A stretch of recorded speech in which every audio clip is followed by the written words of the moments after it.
Welcome guys, आपका फिर से स्वागत है एक नई क्लास के साथ। और जिसमें आज हम जो डिस्कस करने वाले हैं वो है पेपर जो कि अभी रिसेंटली जो पेपर हुआ है AO 2021। ठीक है, तो एक बार आपको ज़रूर देखना है, चाहे आप हिंदी में पढ़ते हो इंग्लिश में पढ़ते हो, कोई मैटर नहीं है। ठीक है, इंग्लिश में पेपर दे रखा है, हिंदी में आपको ट्रांसलेट मैं करके दिखा दूंगा।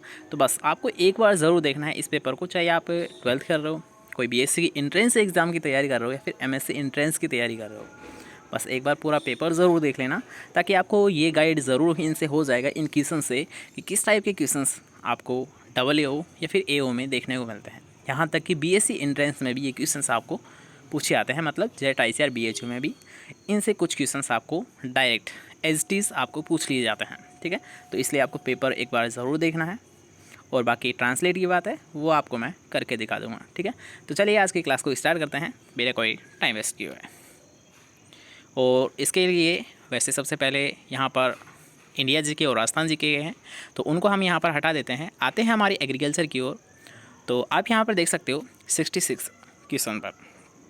ठीक है, 65 तक हम बिल्कुल छोड़ रहे हैं, वहाँ तक हमारा कोई लेन देन नहीं है। वैसे यहाँ पर जो क्वेश्चन है ये काफ़ी अच्छा क्वेश्चन है, इसको आप देख लीजिए, इसको नहीं, इसको देखिए। ठीक है, तो ये जो फर्स्ट स्टेबल प्रोडक्ट होता है C3 प्लांट का, वो कौन सा होता है? तो यहाँ पर आपको लिखा हुआ है 3PGA। मतलब आपने सुना होगा PGA का मतलब फोस्फोग्लिसरिक अम्ल, फोस्फोग्लिसरिक अम्ल। वैसे यहाँ पर अगर आपको पूछा जाए C3 प्लांट का जो फर्स्ट प्रोडक्ट होता है, स्टेबल प्रोडक्ट होता है, वो क्या होता है? तो C4 का होता है ऑक्जेलिक एसिटिक एसिड। और C3 का अगर आपको पूछा आता है तो C3 का आपको पता ही है कौन सा, PGA, जो कि एग्ज़ाम में पूछा जा चुका है, फोस्फोग्लिसरिक अम्ल या फिर फोस्फोग्लिसरिक एसिड। ठीक है, दोनों का याद रखिएगा, दोनों ही आपको कई बार एग्जाम में पूछे जा चुके हैं। ठीक है, चलिए नेक्स्ट क्वेश्चन की यहाँ पर बात करेंगे। अब यहाँ पर आपको पूछा जाता है कि ग्लाइकोलाइसिस की क्रिया है ये कहाँ पर होती है। ओके, ग्लाइकोलाइसिस आपने पढ़ा होगा, 12th का टर्म है एक। तो ये जो ग्लाइकोलाइसिस की जो प्रोसेस है ये होती है साइटोसोल में, मतलब कोशिका द्रव्य में ये घटना होती है।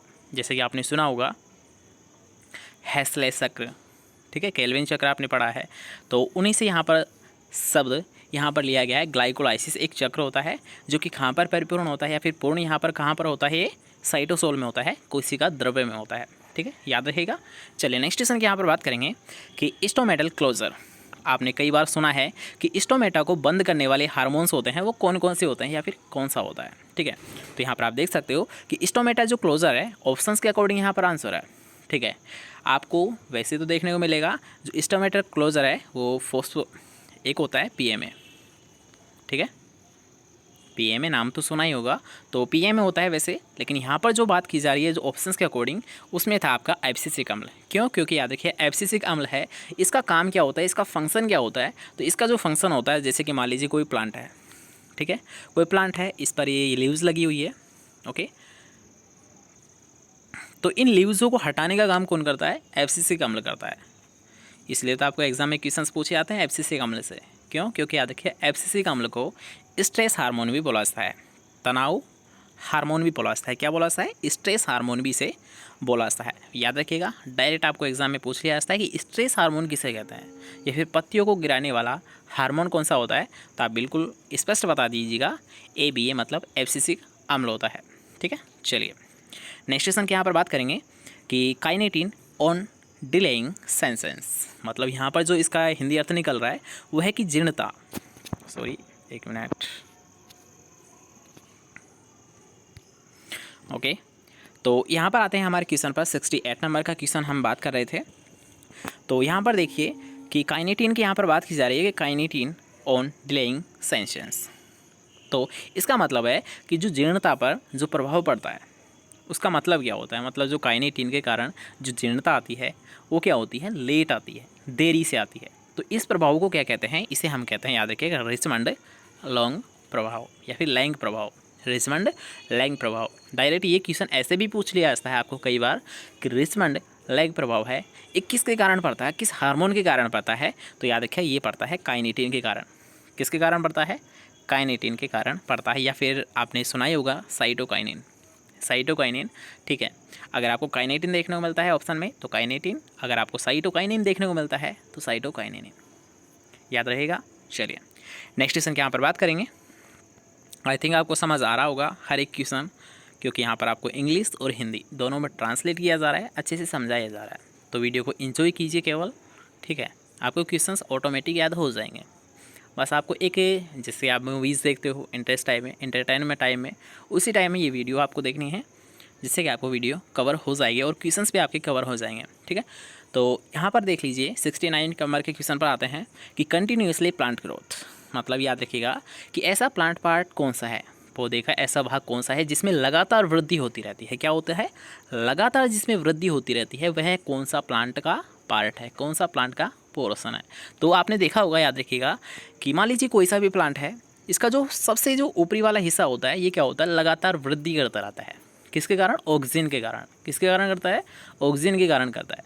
तो याद रखिएगा ये जो लास्ट वाला पोर्शन है, सबसे ऊपर वाला हिस्सा, इसे हम क्या कहते हैं? इसे हम बोलते हैं मेरिस्टेम पार्ट। और याद रखिएगा यहाँ से एक और क्वेश्चन पूछाता है कि ऐसा कौन सा प्लांट पार्ट है जिसके माध्यम से, ऐसा कोई प्लांट है मान लीजिए जो कि वायरस से ग्रस्त है, उस पर वायरस का इफेक्ट हो चुका है, लेकिन हमें प्राप्त करना है उसे एक वायरस फ्री प्लांट। तो हम किस प्लांट पार्ट का यूज़ करेंगे? तो वो याद रखें, इस मेरिस्टेम वाले पोर्शन का ही हम प्रयोग करेंगे। किसके लिए? एक स्वस्थ पौधा तैयार करने के लिए, ठीक है। क्यों? क्योंकि ये लगातार वृद्धि करता रहता है, इस पर कोई भी इफेक्ट नहीं पड़ता है वायरस का, इसलिए इस पार्ट को ही लिया जाता है, ठीक है। चलिए, क्वेश्चन क्लियर होता है। नेक्स्ट क्वेश्चन यहाँ पर बात करेंगे कि standard growth curve of plant, मतलब याद रखिएगा इसका मतलब है कि प्लांट जो ग्रोथ करते हैं, ठीक है, तो एक कर्व यहाँ पर पैदा होता है, एक कोण यहाँ पर बनाते हैं, एक कर्व या फिर चक्र आप मान सकते हो। तो ये जो चक्र बनाते हैं वो कौन सा होता है? तो वो होता है, याद रखिएगा, सिग्मोइड कर्व। ओके, मतलब इस टाइप में ये ग्रोथ करते हैं, एक ऐसा चक्र बनाते हैं, एक ऐसा आपको ग्राफ में देखने को मिलता है। जब आप इसकी प्लांट ग्रोथ करते हो तो ऐसा टाइप आपको दिखाई देने को मिलता है। तो इसको क्या हो रहा है, तो आप समझ रहे हो, ठीक है। जब आप ग्राफ पर इसकी तुलना करते हो तो आपको जो एस वाला सिंबल दिखाई देता है, ठीक है, ये वाला, तो इसी को हम कहते हैं सिग्मोइड कर्व। तो ये कब होता है? जब प्लांट ग्रोथ करता है। नेक्स्ट क्वेश्चन के यहाँ पर बात करेंगे कि मोस्ट एसेंशियल सीड जर्मिनेशन, तो जो जर्मिनेशन के लिए जो आवश्यक तत्व होता है वो कौन सा होता है? वाटर होता है, जल ही जीवन है, ऐसे याद रख सकते हो। नेक्स्ट क्वेश्चन के यहाँ पर बात करेंगे कि removal of seed coat by mechanical method, मतलब याद रखिएगा कि जो सीड है उसका अगर हार्ड लेयर, सख्त आवरण है, तो इस सख्त आवरण को हटाने के लिए जो प्रोसेस की जाती है, जो प्रक्रिया की जाती है, उसे हम क्या कहते हैं? उसे हम कहते हैं स्कैरिफिकेशन। स्कैरिफिकेशन, या जिसे आप बोल सकते हो खुरचना। क्या बोल सकते हो? खुरचना, ठीक है। तो मान लीजिए कोई सीड है जिस पर हार्ड, सख्त आवरण है, तो इस सख्त आवरण को हम इसीलिए हटाते हैं ताकि इसका अच्छे से जर्मिनेशन हो सके, अंकुरण इसका अच्छे से हो सके, ठीक है। तो इसको हटाने के लिए जो क्रिया की जाती है उसे हम बोलते हैं स्कैरिफिकेशन या खुरचना, जिसे हम बोलते हैं। नेक्स्ट क्वेश्चन यहाँ पर बात करेंगे जिसमें आपको पूछा गया है कि प्लांट लैकिंग सेल वॉल, तो ये होता है प्रोटोप्लास्ट, ठीक है। अब यहाँ पर केवल उसी क्वेश्चन को हम डिफाइन करेंगे जिसमें आपको प्रॉब्लम हो सकती है, बाकी सारी हम ऐसे ही कवर कर लेते हैं जिससे कि हमारा टाइम बच जाए। नेक्स्ट क्वेश्चन यहाँ पर बात करेंगे कि मिनरल डेफिशिएंसी इन एनिमल, ऐसा कौन सा रोग है जो कि याद रखिए मिनरल, खनिज पोषक तत्वों से कमी से पशुओं में हो जाता है। पशुओं में ऐसा कौन सा रोग है जो कि मिनरल की कमी से हो जाता है, मिनरल्स की कमी से हो जाता है? तो वो कौन सा है? पिका रोग है। पिका आपने सुना ही होगा, फास्फोरस की कमी से होता है। किस में होता है? ऊँट में होता है, कैमल में होता है। किस में होता है? ऊँट में होता है, कैमल में होता है। नेक्स्ट क्वेश्चन की यहाँ पर बात करेंगे अब, जिसमें आपको पूछा गया मिल्स ब्रीड ऑफ कैटल। तो याद रखिएगा जो मिल्स की ब्रीड है, मतलब दूध देने वाली जितनी भी जो गाय की प्रजातियाँ है, ये मुख्यतः कहाँ पर पाई जाती है? नॉर्थ वेस्ट इंडिया में पाई जाती है। कहाँ पर पाई जाती है? नॉर्थ वेस्ट इंडिया की साइड जितनी भी जो ब्रीड्स पाई जाती है कैटल की, वो सभी क्या होती है? मिल्स ब्रीड्स होती है। नेक्स्ट क्वेश्चन के यहाँ पर बात करेंगे जिसमें आपको पूछा गया है कि फर्स्ट IVF बफेलो काल्फ, मतलब याद रखिएगा यहाँ पर आपको पूछा गया है कि इन विट्रो जो आप फर्टिलाइजेशन करते हो, तो उससे जो फर्स्ट जो बछड़ा तैयार किया गया था उसका नाम क्या था? दोबारा से क्वेश्चन को सुन लीजिए कि भैंस का जब आर्टिफिशियल इंसेमिनेशन किया गया था, कृत्रिम गर्भाधान किया गया था या फिर इन विट्रो फर्टिलाइजेशन किया गया था, तो जिससे जो पहला बछड़ा पैदा किया गया था उसका नाम क्या था? ठीक है, तो उसका नाम प्रथम ही था। याद रख सकते हो, जो प्रथम इन विट्रो फर्टिलाइजेशन किया गया था भैंस में, बफेलो में, तो उसका नाम भी क्या था? प्रथम ही था। ठीक है, नेक्स्ट क्वेश्चन यहाँ पर बात करेंगे जिसमें आपको पूछा गया है कि disease responsible for huge economic loss of dairy industry. याद रखिएगा, यहाँ पर आपको पूछा गया है कि जब दुग्ध इंडस्ट्री, ठीक है, जब दुग्ध प्रौद्योगिकी होती है तो उनमें सबसे ज़्यादा जो आर्थिक हानि होती है वो किस रोग के कारण होती है? आर्थिक हानि होती है वो किस रोग के कारण होती है? तो होती है मैस्टाइटिस। क्या आप जानते हो मैस्टाइटिस किसे बोलते हैं? आप सभी जानते हो किसे कहते हैं? अयन का शीत हम जिसे बोलते हैं, अडर जिसे हम बोलते हैं, अडर जिसे हम बोलते हैं, अयन का शीत हमें जिसे बोलते हैं चिली ऑफ अडर, ठीक है, चिली ऑफ अडर जिसे हम बोलते हैं। और वो कौन सा रोग है? वो याद रखिए मैस्टाइटिस है। मैस्टाइटिस को हम थनैला भी कहते हैं। क्या कहते हैं इसे? थनैला रोग भी कहते हैं, ठीक है। तो वो थनैला रोग है जिसके कारण दुग्ध प्रौद्योगिकी में सबसे ज़्यादा आर्थिक हानि देखने को मिलती है। क्यों? क्योंकि याद रखिएगा, अगर मान लीजिए कोई डेयरी है तो वहाँ पर अगर दूध में ही कोई मिस्टेक आ रही है तो वैसे ही लॉस होना है, तो आर्थिक हानि है। ओके, नेक्स्ट क्वेश्चन की यहाँ पर बात करेंगे जिसमें आपको पूछा गया है कि एंटी स्टेरिलिटी विटामिन कौन सा है? तो एंटी स्टेरिलिटी विटामिन मतलब बांझपन से रहित करने वाला कौन सा विटामिन होता है? तो आपको ये पता है कि जो बांझपन आती है ये किसकी कमी से आती है? बस आपको राइट आंसर पता है, टिकोफेरोल। टिकोफेरोल किसका नाम है? विटामिन ई का ही नाम होता है। किसका नाम होता है ये? विटामिन ई का ही ये टिकोफेरोल नाम होता है, ठीक है। नेक्स्ट क्वेश्चन की यहाँ पर बात करेंगे जिसमें आपको पूछा गया है कि गेम पर्पज़ चिकन मतलब जो मुर्गी होती है उसकी ऐसी कौन सी ब्रीड है जो क्या करती है? गेम पर्पज़ मतलब खेल के उद्देश्य से पाली जाती है। अब खेल का यहाँ पर मीन्स है कि आप जानते हो लड़ाकू नस्ल, लड़ाकू नस्ल जानते हो, तो उनको लड़ाया क्यों जाता है? क्यों? क्योंकि याद रखिए पब्लिक का इंटरटेन हो सके, उनको एक आनंद की अनुभूति हो सके, मतलब उनको आपस में लड़ा रहे हैं किस भावना से?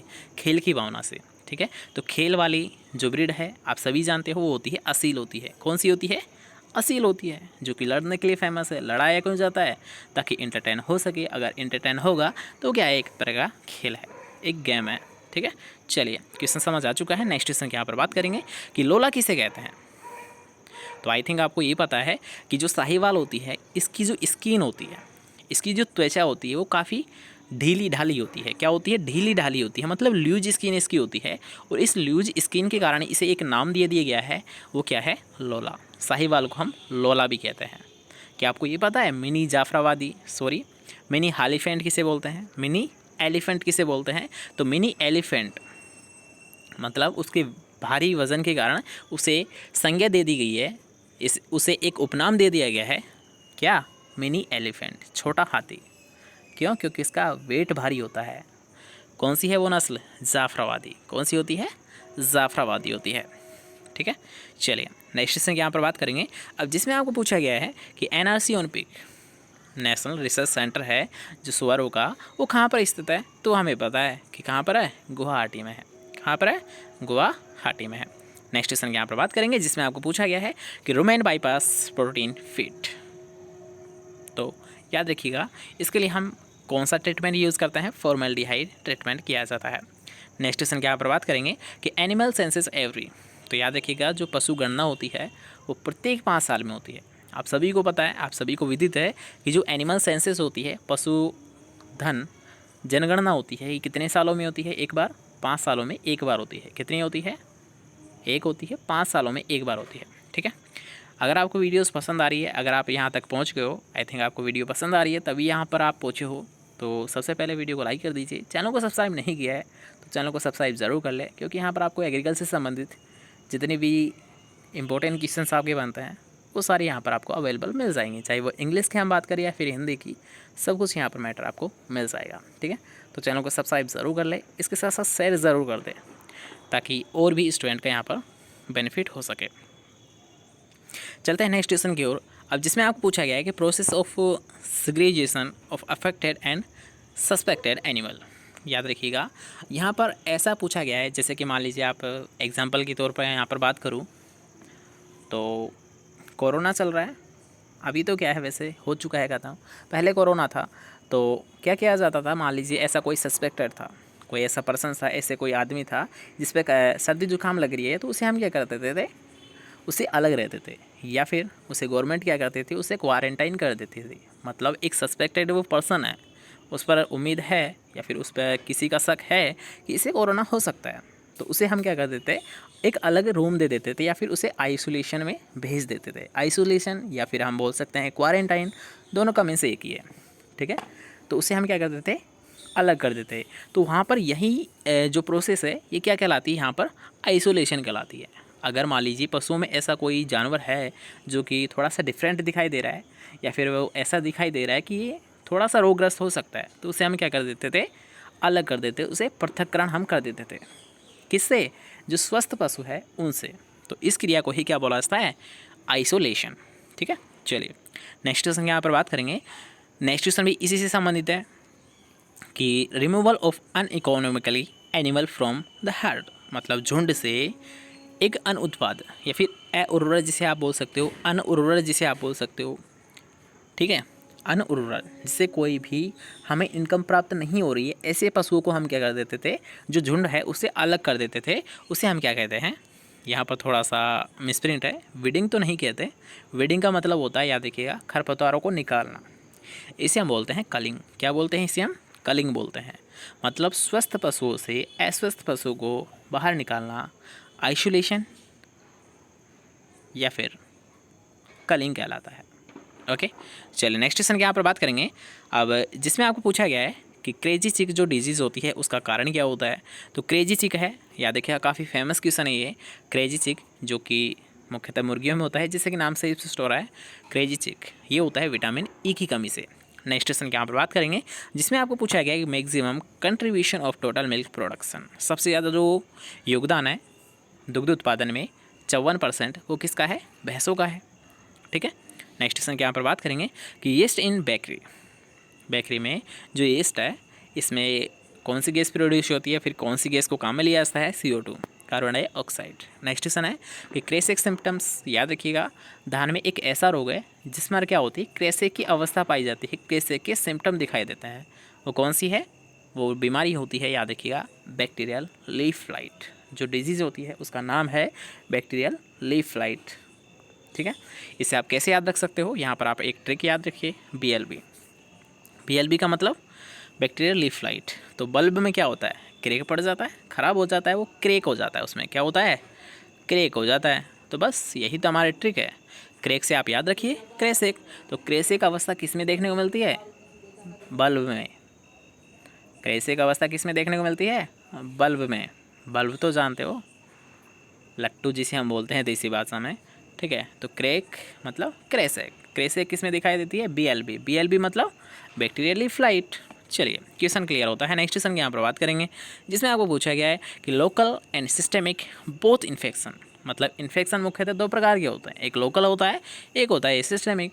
तो ये दोनों ही प्रकार के किस में दिखाई देखने को मिलते हैं, या देखिए वायरस ऑफ क्रूसीफस, मतलब सरसों का जो वाइट रस्ट होता है, सफ़ेद घेरोई जो रोग होता है सरसों में, उसमें याद रखिएगा लोकल एंड सिस्टेमिक दोनों प्रकार के इन्फेक्शन देखने को मिलते हैं, ठीक है।